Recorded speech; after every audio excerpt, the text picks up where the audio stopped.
One of the hardest things I think when it comes to running any business, but in particular a business that deals with technology and finance the way that we do, is the hiring. Because as everybody knows, right now hiring is extraordinarily difficult. You know, there's people who can find jobs anywhere for what seems like unreasonable amounts of money because companies, they need workers so badly and there's so few people that are willing to do the job. And one of the challenges I think that we have faced, and I'm sure others have faced, is when our leaders want to hire people, they feel pressure to get somebody in quickly. And there's a balance there. If you get somebody in fast, but they're a bad culture fit, they're not going to do the job, you waste so much time training them, putting them through the process of teaching them the technology, and then all of a sudden you realize all that time was wasted because it was a bad hire. So I think one of the things that we've recently been working on more and more is working with our leadership team to try to make smart hires and not just fast hires, because fast hires can be really, really dangerous. Absolutely. And I'm glad you brought up the hiring issues that we have sometimes, because it's the same sort of dynamic that's when it comes to the partners that we deal with, when it comes to our underwriting and who the customers that we accept. It's a lot of times it's about dealing with the demands and the pace of our business. And sometimes there's always that risk that you compromise. Yeah. Whether it's in hiring decisions, underwriting decisions, decisions about who to work with as far as our counterparties, there's always that pressure to compromise.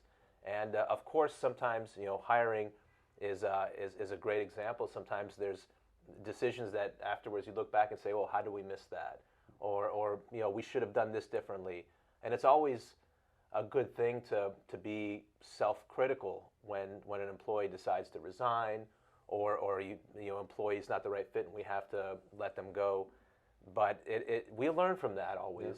Yeah. And I think that as we learn from that, we always come back to the conclusion that we have the way that we think this company should conduct itself. We always have, I think, from the very beginning, there's been ethics, morality, professionalism in the company. We've held everybody to a very high standard. And it's not just us now, it's our entire team. Our entire team holds everybody to very high standards. And sometimes the candidates for the jobs don't meet those standards. And I think that's something that you can't compromise on that either. And if someone's not the right fit, you have to accept it. And we're learning about how to screen for that. We're learning about how to predict, to the extent that it can be done. But it's always challenging. If you interview somebody for an hour, 2 hours, 3 hours even, or they come back multiple rounds, how can you really get the insight into that person's, their beliefs, about how that person responds in our, unique environment? We're not General Motors. We don't have training sessions and that kind of structure. We're a little bit more freer flowing, and I think that that's what makes us special. We've been able to solve problems very quickly. We've been able to grow very quickly, and everybody here thrives in that sort of, I wouldn't call it casual, but it's not overly structured either, and some people don't. And how do we look for that? How do we detect that early on? I don't know. Well, so when we first started Idea Financial in 2017, we came from the law firm background, and it was a small law firm, at least mine. I know you worked for a bigger practice, but law firms are very hierarchical. There's lawyers, there's associates, partners, there's staff, and there's really not much in between in a law firm. So culture, it doesn't really have the same meaning when you're practicing law as it does when you're running a company that has multiple different departments, multiple different leaders. And so when we first started Idea Financial, some of the guys who are still with us today, they were very focused on culture and culture fit. And we always used to sort of scoff at that and say, culture. What are you guys talking about? Culture's not, let's just make sure we get our job done. Stop talking about culture.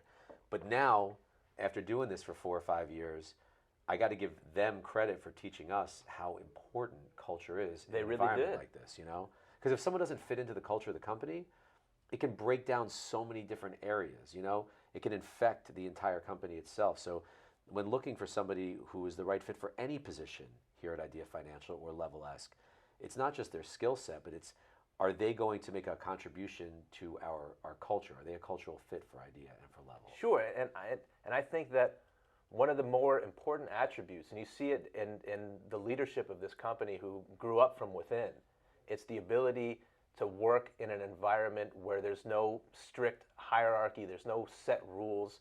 It's about problem solving. It's about being able to shift gears 1,000 times a day. And I think that it all started with, to an extent with us, when we would set the example of being able to shift gears 100 times a day.